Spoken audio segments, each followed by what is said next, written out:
ಧಿಕ್ಕಾರ ಧಿಕ್ಕಾರ ಧಿಕ್ಕಾರ ತಮಿಳುನಾಡಿಗೆ ತಮಿಳುನಾಡಿಗೆ ಧಿಕ್ಕಾರ ಧಿಕ್ಕಾರ ಧಿಕ್ಕಾರ ಧಿಕ್ಕಾರ ನಮ್ಮದು ನಮ್ಮದು ನಮ್ಮದು ನಮ್ಮದು August 13 August 13 August 13 August 13 August 13 August 13 August 13 August 13 August 13 August 13 August 13 August 13 August 13 ನಮ್ಮದು ನಮ್ಮದು ನಮ್ಮದು ನಮ್ಮದು ಆಗಸ್ಟ್ 13 ಆಗಸ್ಟ್ 13 ಆಗಸ್ಟ್ 13 ಧಿಕ್ಕಾರ ಧಿಕ್ಕಾರ ಧಿಕ್ಕಾರ ಧಿಕ್ಕಾರ ಧಿಕ್ಕಾರ ಆಗಸ್ಟ್ 13 ಆಗಸ್ಟ್ 13 ಆಗಸ್ಟ್ 13 ಆಗಸ್ಟ್ 13 ನಮ್ಮದು ನಮ್ಮದು ನಮ್ಮದು ನಮ್ಮದು ನಮ್ಮದು ನಮ್ಮದು ಮಾದಾಯಿ ನಮ್ಮದು ನಮ್ಮದು ಮಾದಾಯಿ ನಮ್ಮದು ನಮ್ಮದು ಮೇಕೆದಾಟ್ ನಮ್ಮದು ನಮ್ಮದು ಜಾರಿಯಾಗಬೇಕು ಜಾರಿಯಾಗಬೇಕು ಜಾರಿಯಾಗಬೇಕು ಜಾರಿಯಾಗಬೇಕು ಜಾರಿಯಾಗಬೇಕು ಜಾರಿಯಾಗಬೇಕು ಜಾರಿಯಾಗಬೇಕು ಜಾರಿಯಾಗಬೇಕು ಮಹದಾಯಿ ಮಹದಾಯಿ ಕೆಲಸ ಬಂಡೋರಿ ಮಹದಾಯಿ ಎಂಎಸ್ಗೆ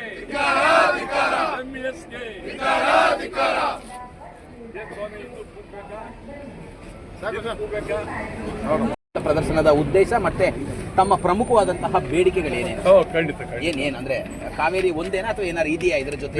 ತಮಗೆ ಇದು ನಿನ್ನೆ ನಾವು ಕನ್ನಡ ಒಕ್ಕೂಟ ಮೊನ್ನೆ ವುಡ್ಲ್ಯಾಂಡ್ಸ್ ಹೋಟೆಲ್ ಸೇರಿ ಕಾವೇರಿ ಸೇರಿದಂತೆ ಇಡೀ ರಾಜ್ಯದ ಸುಮಾರು 15-16 ಬೇಡಿಕೆಗಳು, ಅದರಲ್ಲಿ ಎಂಇಎಸ್ ನಿಷೇಧ, ಮಹದಾಯಿ ಆಗಲೇಬೇಕು, ಉತ್ತರ ಕರ್ನಾಟಕದ ಅಭಿವೃದ್ಧಿ ಆಗಬೇಕು, ಹೈದರಾಬಾದ್ ಕರ್ನಾಟಕದ ಅಭಿವೃದ್ಧಿ ಆಗಬೇಕು, ಮೇಕೆದಾಟ್ ಆಗಲೇಬೇಕು. ಇದನ್ನು ಬಹಳ ಗಂಭೀರವಾಗಿ ತಮ್ಮೆದುರಿಗೆ ಓದಿದ್ದೇನೆ ನಾನು ಮತ್ತು ಮೇಕೆದಾಟ್ ಬಗ್ಗೆನೂ ಹೇಳಿದೆ. ಈಗಿನ ಮುಖ್ಯಮಂತ್ರಿಯವರೇ ಸುಮಾರು ಒಂದು 15 ದಿವಸ ಪಾದಯಾತ್ರೆ ಮಾಡಿ ಮೇಕೆದಾಟ ಆಗಬೇಕು ಅಂತ ಹೇಳಿದ್ರು ಇವರೇ. ಆಮೇಲೆ ಸುಮಾರು 3.5-4 ವರ್ಷ ಆಯಿತು. ಮೇಕೆದಾಟ್ ಮೂಲೆ ಗುಂಪಾಗಿದೆ, ಅದರ ಬಗ್ಗೆನೂ ಯಾರೂ ಮಾತಾಡೋದಿಲ್ಲ. ಈಗ ಇವರು ಈ ಕೇಸ್ ಇರೋದೇನು ಅಂದರೆ, ಕಾವೇರಿ ನೀರು, ಕಬಿನಿ ನೀರಲ್ಲ, ಕಾವೇರಿ ನೀರು, ಕೃಷ್ಣರಾಜ ಸಾಗರ, ಕಾವೇರಿ ನೀರನ್ನ ಹಂಚಿಕೆ ಮಾಡೋದಕ್ಕೆ ಸಮಿತಿ ಇರೋದು. ಕರ್ನಾಟಕದ ಎಲ್ಲ ಜಲಾಶಯದ ಹಂಚಿಕೆ ಮಾಡೋಕ್ಕಲ್ಲ, ಕಾವೇರಿ ನೀರನ್ನ ಹಂಚಿಕೆ ಮಾಡೋಕ್ಕೆ ಇರೋದು. ಕಪಿಲಾ ನೀರು ಮಳೆ ಬಂತು ಹೊಟ್ಟೆತ್ತು ಅನ್ನೋದಾದರೆ ಅಲ್ಲಿ ಕೃಷ್ಣ ಡ್ಯಾಮು ಸಿಕ್ಕಾಪಟ್ಟೆ ಹೋಗ್ತಾ ಇದೆ ಮಹಾರಾಷ್ಟ್ರದಿಂದ. ಅದನ್ನೇ ತಿನ್ನಿಸ್ಕೊಂಬಿಡಿ ಈ ಕಡೆಗೆ ತಮಿಳುನಾಡಿಗೆ. ಹುಚ್ಚುಚ್ಚ ಮಾತಾಡಬಾರ್ದು. ಮತ್ತೆಲ್ಲ ವಿರೋಧ ಪಕ್ಷದವರು ಸೇರಿದ್ದಾರೆ, ಅವರೆಲ್ಲರೂ ನೀರು ಬಿಟ್ಟಿರೋರೆ. ಮೊದಲಿಂದು ತಮಿಳುನಾಡಿಗೆ ನೀರು ಬಿಟ್ಟಿರೋರೆ.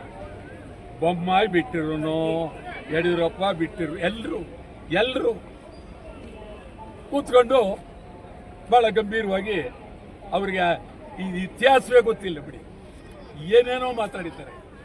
ನೋವಾಗುತ್ತೆ ನನಗೆ. ಒಂದು ವಿರೋಧ ಪಕ್ಷ ಅಂದರೆ ಅದಕ್ಕೆ ಅದರ ಹಿನ್ನೆಲೆ, ಅದರ ಬಾಂಧವ್ಯ ಏನಿತ್ತು ಹಿಂದೆ ಅಂತಂದರೆ, ವಿರೋಧ ಪಕ್ಷ ಅಂದರೆ ಆಡಳಿತ ಪಕ್ಷಕ್ಕಿಂತ ಶಕ್ತಿಯಾಗಿತ್ತು. ಈಗ ಇಲ್ಲಿ ಅಂದರೆ ಗೆದ್ದಿರುವ 3 ಪಕ್ಷಗಳೇ ವಿರೋಧ. ಸೋತಿರ್ಬೋದು. ಅದರ ಹೊರಗಡೆ 10 ಪಕ್ಷಗಳು ಹೋರಾಟಗಾರಿದ್ದಾರೆ. ಅವ್ರನ್ನ ಯಾರು ಕರೀಲಿಲ್ಲ. ನಿಮ್ಮ ಮನೆ ಬೇಡ, ಕರೆದು ಕರಿ ಬಿಟ್ಟರೆ ಬಿಡಿ. ಎಲ್ಲರೂ ಮಳೆ ಬತ್ತಿದೆ ಅಂದರು. ಹೌದಾ? ಮಳೆ ಬತ್ತಿದೆ, ನೀರು ಜಾಸ್ತಿ ಬತ್ತಿದೆ. ಹಾಗಾದರೆ ನಾವು ಏನು ಮಾತಾಡೋದು ಬೇಡ, ಆ ನೀರಿನ ಭಾಳ ಮುಂದೆ ಪ್ರೀತಿಯಿಂದ ನೀವು ಅವರು ಮಾತುಕತೆ ಆಡ್ಕೊಂಡು ಮುಗಿಸ್ಕೇಳಿ ಅಂತ ಬಿಟ್ಟು ಎಲ್ಲರೂ ಎತ್ತು.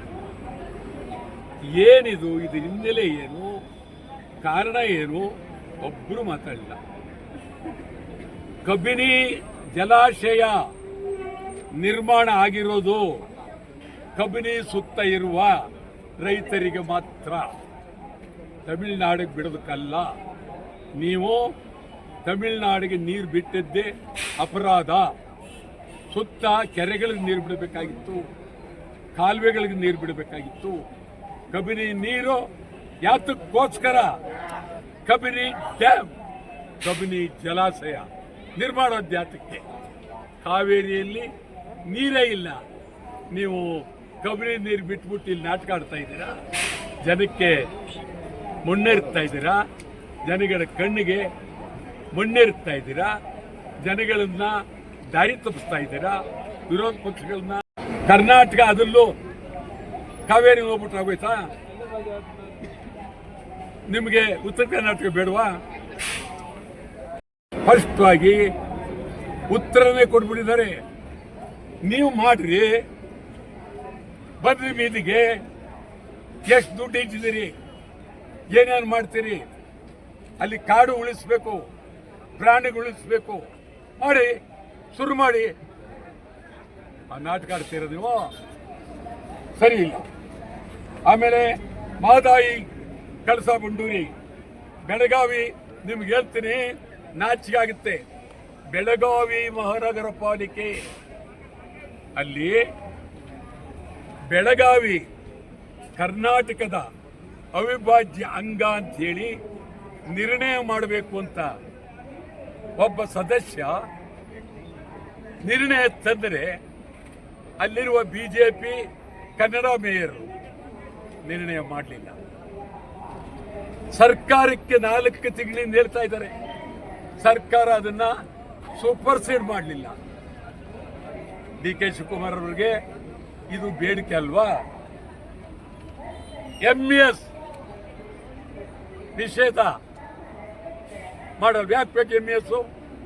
ಮಹಾರಾಷ್ಟ್ರ ಏಕೀಕರಣ ಸಮಿತಿ, ಇದು ಕರ್ನಾಟಕ ಏಕೀಕರಣ ಅಲ್ಲ, ಮಹಾರಾಷ್ಟ್ರ ಏಕೀಕರಣ ಸಮಿತಿ. ಇವ್ರನ್ನ ಹೊರಗೆ ಹಾಕಬೇಕಾಗಿತ್ತು, ನೀವು ಹಾಕಿಲ್ಲ. ಕನ್ನಡಿಗರ ಉದ್ಯೋಗ, ಕನ್ನಡ ಮಾಧ್ಯಮ, ಉತ್ತರ ಕರ್ನಾಟಕ ಅಭಿವೃದ್ಧಿ, ಕಲ್ಯಾಣ ಕರ್ನಾಟಕ ಅಭಿವೃದ್ಧಿ, ಆಲ್ಮಟ್ಟಿ ಜಲಾಶಯ 4 ಅಡಿ ಮೇಲೆ ಎತ್ತರ ಆಗಬೇಕು. ಈಗ ಕೃಷ್ಣಾ ನದಿ ನುಗ್ಗಿ ಊರೂರಿಗೆಲ್ಲ ನುಗ್ತಾ ಇದೆ ಅಂತೇಳಿ ಎಷ್ಟು ದಿವಸದಿಂದ ನಿಮಗೆ ಬರೀ ತಮಿಳುನಾಡು ನೀವೇನಾ? ಆ ಜನ ಕನ್ನಡದವ್ರಲ್ವಾ? ಬಿಜಾಪುರದವ್ರಿಲ್ವಾ? ಬೆಳಗಾವಿಯರಿಲ್ವಾ? ಅವ್ರು ಯಾರು ನಿಮ್ಗೆ ಬೇಕಾಗಿಲ್ವಾ? ಪರಭಾಷೆ ದಬ್ಬಾಳಿಕೆ ಕರ್ನಾಟಕದಲ್ಲಿ, ತಮಿಳರದೇ ಇಡೀ ಕರ್ನಾಟಕದಲ್ಲಿ ಮೊದಲು ಸುಮಾರು 50-60 ವರ್ಷದಿಂದ ಬೆಂಗಳೂರು ಬಂದವರು ತಮಿಳರು. ಆ ಕಾಲದಿಂದ ತಮಿಳರು ನೀರು ಕುಡಿಯಲ್ವ? ಇಲ್ಲಿ ಸುಮಾರು 50 ಲಕ್ಷ ಜನ ಇದ್ದಾರೆ, ನೀರು ಕುಡಿಯಲ್ವಾ? ಹಾಗಾದರೆ ನಾನು ನೀರು ಬೇಡ, ಮೇಕೆದಾಟು ಬೇಡ, ಕರೆದ್ಬಿಡಿ ನಿಮ್ಮ ತಮಿಳರಲ್ಲಿ, ನಿಮ್ಮ ಊರಿಗೆ ಕರ್ಕೊಂಬಿಡಿ, ಸರಿಯಾಗತ್ತೆ. ಪರಭಾಷೆ ಚಿತ್ರಗಳಾವಡಿ ನಿಲ್ಬೇಕು, ಹಿಂದಿ ಬೇಡವೇ ಬೇಡ, ಬಿಡದಿ ಉಪನಗರ. ಏನ್ರಿ ಅವರು ನಿಮಗೆ ವಿರೋಧ ಪಕ್ಷದವ್ರಿಗೆ ಈ ಕಬಿನಿ ನೀರು ಕಾಣ್ತು, ಬಿಡದಿ ಉಪನಗರದ ಕಾಣಲಿಲ್ವಾ? ಅಲ್ಲಿ ನಡೀತಾ ಇರೋ ಮೋಸ ಕಾಣಲಿಲ್ವಾ? ಅಲ್ಲಿ ನಡೀತಾ ಇರೋ ಅನ್ಯಾಯ ಕಾಣಲಿಲ್ವಾ ನಿಮಗೆ?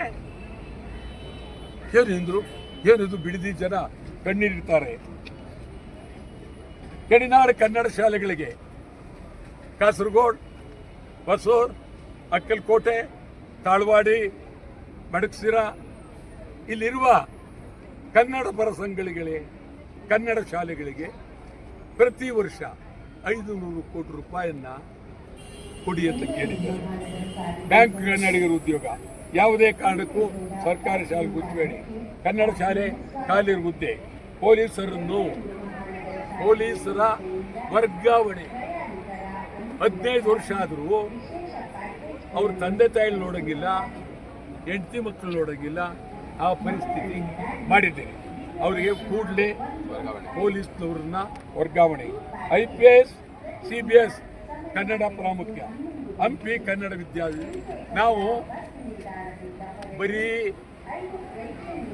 ಮಳೆ ನೀರು ಬಂತು, ಕಾವೇರಿ ನೀರು ಬಂತು ವಿರೋಧ ಅದಲ್ಲ. ಅಖಂಡ ಕರ್ನಾಟಕ ಬಂದ್ಗೆ ಆವತ್ತೇ ನಾವು ಈ ನೀರು ನಮಗೆ ಭಾರಿ ಪ್ರಾಮುಖ್ಯ ಏನಲ್ಲ, ಮಳೆ ಬರುತ್ತೆ ಹೋಗುತ್ತೆ. ಆದರೆ ಉತ್ತರ ಕರ್ನಾಟಕ, ಹೈದರಾಬಾದ್ ಕರ್ನಾಟಕ, ಸಮಗ್ರ ಕರ್ನಾಟಕ, ಬೆಳಗಾವಿ, ಆ ದೃಷ್ಟಿಯಿಂದ ಮಾನ್ಯ ಶಿವಕುಮಾರ್ ಅವರೇ, ನೀವು ನಮ್ಮ ಸಂಘಟನೆಗೆ ಬಂದನ್ನು ಹಿಂದೆ ತಗೊಳ್ಳಿ ಅಂತ ಹೇಳಿದ್ದೀನಿ. ನಾನು ತಮಗೆ ಕಳಕಳಿಯಿಂದ ಮನವಿ ಮಾಡ್ತೀನಿ, ಯಾವುದೇ ಕಾರಣಕ್ಕೂ ಬಂದನ್ನು ಹಿಂದೆ ತೆಗೆದುಕೊಳ್ಳೋಕ್ಕಾಗೋದಿಲ್ಲ. ದಯಮಾಡಿ ತಾವು ಬಂದು ಆವತ್ತು ಈ ಬಂದ್ಗೆ ನೀವೇ ಬಂದು ಉದ್ಘಾಟನೆ ಮಾಡಿ, ಈ ಬೇಡಿಕೆಗಳಿಗೆಲ್ಲ ನಿಮಗೆ ಕೀರ್ತಿ ಬರಲಿ. ನಾವೇನು ನಿಮ್ಮ ವಿರುದ್ಧ ವೈಯಕ್ತಿಕವಾದ ದ್ವೇಷ ನಮಗೇನಿಲ್ಲ. ನಾನು ಸುಮಾರು ಮೊನ್ನೆ ಚಳುವಳಿ ಬಂದು ಹುಡುಗನಲ್ಲ, ಸುಮಾರು 58 ಇಂದ ನಾನು ಚಳುವಳಿದ್ದೀನಿ. ಲೆಕ್ಕ ಹಾಕಲಿ ಎಷ್ಟು ವರ್ಷ ಆಯಿತು ಅಂತ. ಮತ್ತು ನನ್ನ ಹಿಂದೆ ನೀವು ಓಡಾಡಿದ್ದೀರಿ, ಹಿಂದಿನ ಈ ಎಲೆಕ್ಷನ್ನು ಚಳುವಳಿಗಳಿದ್ದೀರಿ, ನಿಮಗೆ ಗೊತ್ತಿದೆ. ವಟಾಲ್ ನಾಗರಾಜ್ ಅಂದರೆ ಒಂದು ಐತಿಹಾಸಿಕವಾದಂಥ ವ್ಯಕ್ತಿ ಅಂತ ನಾನು ಹೇಳಬೇಕಾದ್ರೆ ನನಗೂ ಗೌರವ, ಗಾಂಭೀರ್ಯ ಇದೆಲ್ಲ ಇದೆ. ಆದ್ದರಿಂದ ತಮ್ಮಲ್ಲಿ ಮಾತನ್ನು ಹೇಳಿ. ಸರ್, ಈಗ ಮಳೆ ರಾಜ್ಯದಲ್ಲಿ ತುಂಬ ಚೆನ್ನಾಗಿ ಆಗ್ತಿದೆ, ಡ್ಯಾಮ್ಗಳು ತುಂಬ್ತಾ ಇದೆ, ಹಾಗಾಗಿ ಈಗಾಗಲೇ ಇದು ಯಾಕೆ ಕಿವಿ ಕೇಳಿಲ್ಲ ಅಂತ ಕಾಣುತ್ತಾರೆ ಹೇಳಿದ್ದು. ಇದು ಮಳೆ ಆಗ್ತಾ ಇದೆ ನಿಜ, ಮೋಡ ಬರ್ತಾ ಇದೆ ನಿಜ, ಕಬಿನಿ ನೀರು KRS ನೀರು, ಈ ಕೇಸ್ ಇರೋದು ಮರ್ಡರ್ ಕೇಸ್ ಇರೋದು ಯಾವುದು ಅಂತ ತಿಳ್ಕೋಬೇಕು. ಮತ್ತೆ ಎಲ್ಲೋ ಮರ್ಡರ್ ಮಾಡ್ಬಿಟ್ಟು ಇನ್ನೆಲ್ಲೋ ಹೋಗಿ ತೀರ್ಪು ಕೊಟ್ಬಿಡೋದಲ್ಲ. ಈ ಕೇಸು ಇದು ಕಾವೇರಿ ನಿರ್ವಹಣಾ ಮಂಡಳಿ ಇರೋದು ಕಾವೇರಿ.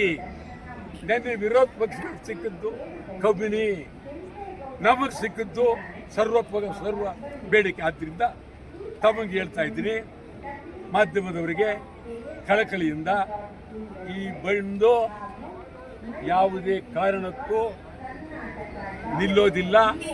ಈ ಬಂದು ಸಮಗ್ರ ಕನ್ನಡಿಗರ ಬಂದು, ಕರ್ನಾಟಕಕ್ಕಾಗಿ ಬಂದು.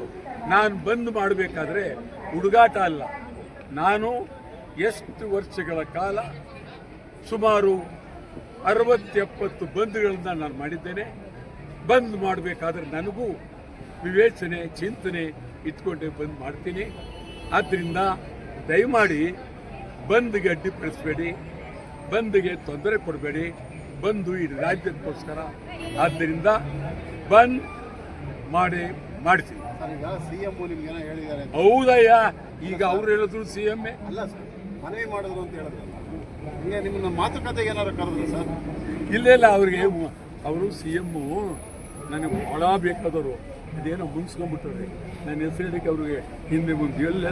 ಕನ್ನಡ ಸಂಘಟನೆ ಭಾಳ ಸುಮಾರು ಹಳೇ ಸ್ನೇಹ ನಮ್ಮ ಮನೆ ಹತ್ರಕ್ಕಲ್ಲಿ ಬರೋರು, ಪಾಪ ನಿಂತ್ಕೊಳ್ಳೋರು, ಅನೇಕ ವಿಚಾರ ಓಡಾಡಿದ್ದೆ. ಆದರೆ ಈಗೇನಾದ್ರು ವಟಾಳ್ ನಾಗರಾಜ್ ಅವ್ರು ಕರೆದ್ಬಿಟ್ಟಿದ್ರು ಅಂತ ನನಗೇನು ಕರೆದ್ರ ಅಂತ ಕೇಳಿ. ಯಾರು ಕರೆದ್ರು ಹೋಗೋದಿಲ್ಲ. ವುಡ್ಲ್ಯಾಂಡ್ಸ್ ಅಲ್ಲಿ ಹೇಳಿದ್ರಿ ಕರಿಬೇಕು ನಮ್ಮನ್ನ ಅಂತ ಕೇಳಿದ್ರು. ಅದು ಬೇರೆ ಅದು ಆ ವಿಚಾರ ಬೇರೆ, ಕಾವೇರಿ ಇಶ್ಯೂಗೆ ಆ ವಿಚಾರ ಬೇರೆ. ಸರ್ವ ಪಕ್ಷಗಳ ಸಭೆಗೆ ಏರ್ಪೋರ್ಟ್ ಮುತ್ತಿಗೆ ವಿಚಾರದಲ್ಲಿ, ಆಮೇಲೆ ಏರ್ಪೋರ್ಟ್ ಮುತ್ತಿಗೆಗೆ ಇವತ್ತಿತ್ತು, ವಿಜಯ್ ಬರದೇ ಇರೋದ್ರಿಂದ ಮುತ್ತಿಗೆಯನ್ನ ಹಿಂದೆ ಪಡೆದಿದ್ವಿ. ಇವತ್ತು ವಾಟಾಳ್ ನಾಗರಾಜ್ ಅವ್ರ ನೇತೃತ್ವದಲ್ಲಿ ಪ್ರತಿಭಟನೆ ನಡೀತು. ತಾವು ಕೂಡ ಭಾಗವಹಿಸಿದ್ದೀರಾ. ಮುಖ್ಯವಾದ ಬೇಡಿಕೆ ಏನು ವಿಶೇಷ ಅಂದರೆ ಕಬಿನಿ ನೀರನ್ನು ಕಾವೇರಿಗೆ ಹರಿಸಿದ್ದೀವಿ ಅಂತ ಹೇಳಿ ಇಡೀ ನಾಡಿನ ಜನತೆಗೆ ಮುಂದುವರ್ತಂಥ ಕೆಲಸವನ್ನು ಸರ್ಕಾರ ಮಾಡಿದೆ. ಕಬಿನಿಗೂ ಕಾವೇರಿಗೂ ಏನು ಸಂಬಂಧ, ತಮಿಳುನಾಡಿಗೂ ಕಬಿನಿಗೂ ಏನು ಸಂಬಂಧ? ಕಬಿನಿ ಜಲಾಶಯ ತಗೊಂಡ್ರೆ ಕಬಿನಿ ಜಲಾಶಯದಿಂದ ಕಾವೇರಿಗೆ ಹರಿಸ್ಕೊಂಡು ಕಾವೇರಿ ನೀರನ್ನ ಬಿಟ್ಟು ತಮಿಳುನಾಡಿಗೆ ನೀರು ಬಿಟ್ಟಿದ್ದೀವಿ ಅಂತ ಹೇಳ್ತಾಯಿಲ್ಲ. ನಮಗೆ ನಮ್ಮ ವ್ಯಾಜ್ಯ ಇರೋದು ತಮಿಳುನಾಡು ಮತ್ತು ಕಾವೇರಿ KRS ವಿಚಾರ ಬಿಟ್ಟರೆ ಕಬಿನಿಗೂ ತಮಿಳುನಾಡಿಗೂ ಕಬಿನಿ ನೀರಿಗೂ ಮತ್ತು ತಮಿಳುನಾಡು ಯಾವುದೇ ಸಂಬಂಧ ಇಲ್ಲ. ಆದರೆ ಕಬಿನಿ ನೀರು ಬಂದು ಗುಂಡ್ಲುಪೇಟೆ ಮತ್ತು ಚಾಮರಾಜನಗರ ಜಿಲ್ಲೆಗಳಿಗೆ ಮಾತ್ರ ಆ ಸ್ಥಳೀಯರಿಗೆ ಮಾತ್ರ ಸಂಬಂಧಪಟ್ಟತಕ್ಕಂಥ ಡ್ಯಾಮ್ ಅದು.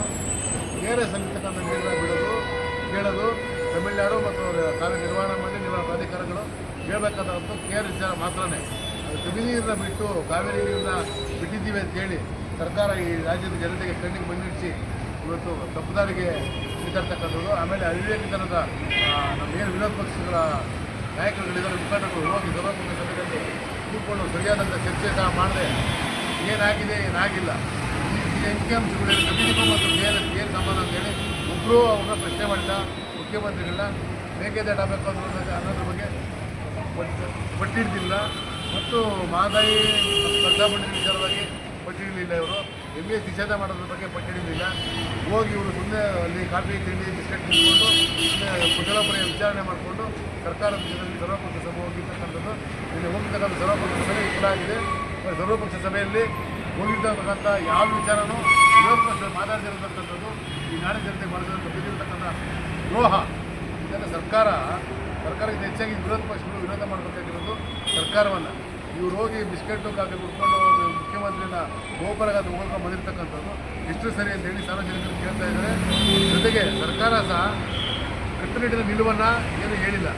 ನೀರು ಮಳೆ ಬರ್ತಾ ಇದೆ, ನೀರು ಬಿಡ್ತಾ ಇದ್ದೀವಿ ಅಂದರೆ ಮಳೆ ಬರುತ್ತೆ, ಪ್ರಕೃತಿ ಬರುತ್ತಾ ಇದೆ, ಮಳೆ ನೀರು ಹೋಗ್ತಾ ಇದೆ. ಯಾವ ಮುಖ್ಯಮಂತ್ರಿ ತಡೆದಿಲ್ಲ, ಅದರಲ್ಲಿ ಬೇರೆ ಪ್ರಶ್ನೆನೇ ಇಲ್ಲ. BJP ಅವರು ಬಿಟ್ಟಿದ್ದಾರೆ, ಕಾಂಗ್ರೆಸ್ ಅವರು ಬಿಟ್ಟಿದ್ದಾರೆ, JDS ಅವರು ಬಿಟ್ಟಿದ್ದಾರೆ. ಮಳೆ ಬರುತ್ತೆ, ನೀರು ಹೋಗುತ್ತೆ. ಆದರೆ ಮುಂದಿನ ದಿನಗಳಲ್ಲಿ ನಮ್ಮ ಮೇಲೆ ಆಗ್ತಾ ಇರ್ತಕ್ಕಂಥ ದಬ್ಬಾಳಿಕೆಗೆ, ದೌರ್ಜನ್ಯಗಳಿಗೆ, ನಮ್ಮ ಮೇಲೆ ಮಾಡ್ತಾ ಇರ್ತಕ್ಕಂಥ ಟೀಕೆಗಳಿಗೆ ಯಾರು ಹೊಣೆ? ಇದನ್ನು ಯಾರು ಕೇಳ್ತಾರೆ? ಈಗ CWC ಮತ್ತು CWMA ಅವರು ಹೇಳಿದ್ರಲ್ಲ, ಅದಕ್ಕೆ ಉತ್ತರ ಏನು ಕೊಟ್ಟರಿ ನೀವು? ಅದಕ್ಕೇನೇನು ಸಾಮಾನು ಸರಂಜಾಮ ಇಟ್ಕೊಂಡಿದ್ದೀರಿ?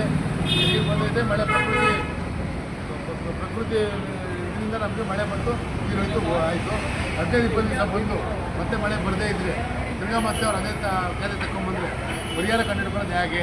ಮೇಕೆದಾಟು ಕಟ್ಟೋದಕ್ಕೆ ನಿರ್ಲಕ್ಷ್ಯ ಮಾಡ್ತೀವಿ ಅಂತೇಳಿ 8-9 ವರ್ಷ ಆಯಿತು. ನಾವು ಇದೇ ಕಾಂಗ್ರೆಸ್ ಸರ್ಕಾರ ಇದ್ದಾಗ ನಿರ್ಲಕ್ಷ್ಯ ಮಾಡೋಕ್ಕೆ 5 ಕೋಟಿ ವೆಚ್ಚ ಮಾಡಿದ್ವಿ ಅಂತ ಬೈದೇವ್ಗೆ ಸನ್ಮಾನ್ಯ ಸಿದ್ದರಾಮಯ್ಯವರು ಹೇಳಿದ್ರು. ಏನಾಯ್ತು 5 ಕೋಟಿ ರೂಪಾಯಿ ನಿರ್ಲಕ್ಷ್ಯ ಮಾಡ್ತಕ್ಕಂಥದ್ದು? ಏನು ಮಾಡಿದ್ರೆ ಶ್ವೇತಪತ್ರ ಹೊರಡಿಸ್ಬೇಕು, ಸಾರ್ವಜನಿಕರು ಬೈದೇವ ತಿಳಿಸ್ಬೇಕು. ಏನಾಗಿದೆ ಅಂದರೆ ನಾನು ಅರ್ಥಾಗಿ ಮಾಡ್ತೀನಿ, ನೀವು ಗಿಲ್ದಂಗೆ ಮಾಡು ಅಂತೇಳಿ ವಿರೋಧ ಪಕ್ಷಗಳು ಮತ್ತು ಆಡಳಿತ ಪಕ್ಷಗಳು ಒಂದೇ ನಾಡಿದ 2 ಮುಖಗಳು ಅಂತ ಹೇಳೋದ್ರಲ್ಲಿ ಬೇರೆ ವ್ಯಾಕರಣಗಳಿಲ್ಲ. ನಿನ್ನೆ ಆಗಿರ್ತಕ್ಕಂಥ ಸರ್ವಪಕ್ಷ ಸಭೆ ವಿಫಲ. ಮತ್ತು ಇವರೆಲ್ಲ ಒಂದಾಗಿ ಏನು ಒಡಂಬಡಿಕೆಗಳು, ನೀವು ಬಿಡಿ, ನಾವು ಸುಮ್ಮನೆ ಇರ್ತೀವಿ, ನಾವು ಕೂಗಾಡಲ್ಲ ಗಲಾಟೆ ಮಾಡ್ತೀವಿ ಅನ್ನೋ ರೀತಿಯಲ್ಲಿ ಇತ್ತು ವಿರೋಧ ಪಕ್ಷದ ನಿನ್ನೆಯ ಸಭೆ. ಹಾಗಾಗಿ ವಿರೋಧ ಪಕ್ಷ ಸಂಪೂರ್ಣ ವಿಫಲ ಆಗಿದೆ. ಸರ್ಕಾರವನ್ನು ಗಟ್ಟಿಯಾಗಿ ಕೇಳೋದ್ರಲ್ಲಿ ಕನ್ನಡ ಪರ ಹೋರಾಟಗಾರ ಯಾವುದೇ ಕಾರಣಕ್ಕೂ ಬಂದಿಲ್ಲ. ಹಿಂದೆ ಸರಿ ಪ್ರಶ್ನೆ ಇಲ್ಲ. 26 ಬೇಡಿಕೆಗಳಿದೆ. ಆ ಬೇಡಿಕೆಗಳನ್ನ ಈಡೇರಿಸೋದ್ರಿಂದ ಸರ್ಕಾರದ ಮೇಲೆ ಒತ್ತಾಯವನ್ನು ಏರ್ತಾ ಇದೆ. ಸರ್, 13ನೇ ತಾರೀಕು ಏನು ಬಂದ್ಗೆ ಕರೆ ನೀಡಿದ್ದೀರಾ, ಅದನ್ನು ನಿಲ್ಲಿಸಿ. ಮುಖ್ಯಮಂತ್ರಿಗಳು ಪಾದಯಾತ್ರೆ ಮಾಡಿದ್ರಲ್ಲ ಮೇಕೆದಾಟಿಂದ ಬೆಂಗಳೂರಿಗೆ, ಆವಾಗ ಒಂದು BJP ಸರ್ಕಾರ ಇತ್ತು. ಅವರು ಕೇಳಿಕೊಂಡ್ರು, ಕರೋನಾ ಕಾಯಿಲೆ ಇದೆ, ಏನಾದರೂ ಸ್ವಲ್ಪ ಹೆಚ್ಚು ಕಮ್ಮಿ ಆದರೆ ಲಕ್ಷಾಂತರ ಸಾವಿರಾರು ಜನ ಸತ್ತೋಗ್ಬಿಡ್ತಾರೆ, ದಯವಿಟ್ಟು ಪಾದಯಾತ್ರೆ ನಿಲ್ಲಿಸಿ ಅಂತ ಅಂದ್ಬಿಟ್ಟು ಆವಾಗ ನಿಲ್ಲಿಸಲಿಲ್ಲ. ನಿಮ್ಗೆ ಅವತ್ತು ನಿಮ್ಗೆ ಈ ಕಾಳಜಿ ಇರಲಿಲ್ಲ. ಆಮೇಲೆ ಬಂದ್ ಮಾಡಿಬಿಟ್ರೆ ನಷ್ಟ ಆಗ್ಬಿಡುತ್ತೆ, ನಾನು ಬೇಸಿಗೆ ಬೆಂಬಲ ಕೊಡ್ತೀನಿ, ನಾನು ಆ ಬೆಂಬಲ ಕೊಡ್ತೀನಿ ಯೋಗಿ ಮಾತಾಡ್ತಾರಲ್ಲ ಅಂಥವ್ರೆಲ್ಲರೂ ಹೋರಾಟಗಾರರು ಅಂತ ಹೇಳಕ್ಕೆ ಬರೋದಿಲ್ಲ. ಆಮೇಲೆ ಕರೋನಾ ಬಂದಾಗ ತಿಂಗಳಗಟ್ಟಲೆ ಬಾಗಲಾಕೊಂಡಿದ್ರಲ್ಲ, ಏನಾಯಿತು? ಪ್ರಪಂಚ ಬಳ್ಳಿ ಆಗೋಯ್ತಾ? ಪ್ರಪಂಚ ಮುಳುಗೋಯ್ತಾ? ಒಂದು ದಿವಸ ಈ ರಾಜ್ಯಕ್ಕೋಸ್ಕರ, ಈ ರಾಜ್ಯದ ಅಭ್ಯುದಯಕ್ಕೋಸ್ಕರ, ಈ ರಾಜ್ಯದ ಅಭಿವೃದ್ಧಿಗೋಸ್ಕರ ಬಂದ್ ಮಾಡಿ ಸರ್ಕಾರ ಮತ್ತು ಕೇಂದ್ರ ಸರ್ಕಾರವನ್ನು, ಪಕ್ಕದ ರಾಜ್ಯ ತಮಿಳುನಾಡನ್ನು ಹೆಚ್ಚಿಸೋದ್ರಲ್ಲಿ ಏನು ತಪ್ಪೇನಿದೆ? ಒಗ್ಗಟ್ಟಾಗಿದೆ ಅಂತ ಇಡೀ ದೇಶ ಗೊತ್ತಾಗಬೇಕಲ್ವಾ? ಬೆಂಬಲ ಕೊಡಿ, ಸರ್ಕಾರ ಬೆಂಬಲ ಕೊಡಲಿ. ಬಂದ್ಗೆ MBS ನಿಷೇಧ ಮಾಡಲಿ. ಅವ್ರು ಬಂದು 1ನೇ ತಾರೀಕು ಬಂದು ಕನ್ನಡ ದಿನ ಮಾಡ್ತಾರಲ್ಲ ಬೆಳಗಾವಿಲಿ ಬಂದು, ಏನು ಕಾರಣ? ಗಡಿಭಾಗದ ಜಿಲ್ಲೆಗಳಿಗೆ ಹೋರಾಟಗಾರಕ್ಕೆ ಏನು ರಕ್ಷಣೆಯನ್ನು ಕೊಟ್ಟಿದ್ದೀರಾ? ಮತ್ತು ಬೆಳಗಾವಿ ಅವಿಭಾಜ್ಯ ಅಂಗ ಅಂತ ಹೇಳೋದಕ್ಕೆ ತಯಾರಿಲ್ವಲ್ಲ. ಯಾರು ಬೆಳಗಾವಿ ನಗರ ಪಾಲಿಕೆಯವರು ಅವ್ರು ಸೂಪರ್ ಸೀಡ್ ಮಾಡಿ ಸರ್ಕಾರ ಇದೆಲ್ಲ ಬೇಡಿಕೆ ಇಟ್ಕೊಳ್ತಾರೆ ಬಂದ್ ಕರೆ ಕೊಟ್ಟಿರೋದು. ಹಾಗಾಗಿ ದಯಮಾಡಿ ನೀವು ನಮ್ಮನ್ನು ಕುಗ್ಸಕ್ಕೆ ಹೋಗಬೇಡಿ, ಬಂದಿಗೆ ವಿಫಲ ಮಾಡೋದಕ್ಕೆ ಪ್ರಯತ್ನ ಮಾಡಬೇಡಿ. ಆಮೇಲೆ ಈ ಚೇಷ್ಟೆ ಮಾತಾಡತಕ್ಕಂಥ ಅವರು ಇದ್ದಾರಲ್ಲ ರೈತಿಗೆ ಬೆಂಬಲ ಆ ಬೆಂಬಲ ಇವರು ಅಂಥವ್ರೆಲ್ಲರೂ ದಯಮಾಡಿ ಮನೆಯಲ್ಲೇ ಕೂತ್ಕೊಳ್ಳಿ. ಯೋಗ್ಯತೆ ಇಲ್ಲದೆ ರಸ್ತೆಗೆ ಬರಬೇಡಿ. ಏನಾಗುತ್ತೆ ಅಂದರೆ ಈ ರಾಜ್ಯದ ಜನ ಗಮನಿಸ್ತಾ ಇದ್ದಾರೆ, ಯಾರು ಹೋರಾಟಗಾರರು, ಯಾರು ಪ್ರಾಮಾಣಿಕರು, ಯಾರು ಏನು ಅಂತ ಹೇಳಿ ಗೊತ್ತಾಗುತ್ತೆ. ಹಾಗಾಗಿ ವಿರೋಧ ಪಕ್ಷ ಆಗಿರ್ಬೋದು ಅಥವಾ ಆಡಳಿತ ಪಕ್ಷ ಆಗಿರ್ಬೋದು, ಅವ್ರು ಯಾವ ರೀತಿ ನಮಗೆ ಕಣ್ಣಿಗೆ ಬೆಣ್ಣೆವ್ರ ಕಡೆ ಸುಣ್ಣ ಅಂತ ಏನು ಮಾಡ್ತಾರಲ್ಲ ಆ ಥರ ಮಾಡ್ತಾ ಇದ್ದಾರಲ್ಲ ಅದು ಸಾರ್ವಜನಿಕರಿಗೆ ಗೊತ್ತಾಗ್ತಾ ಇದೆ.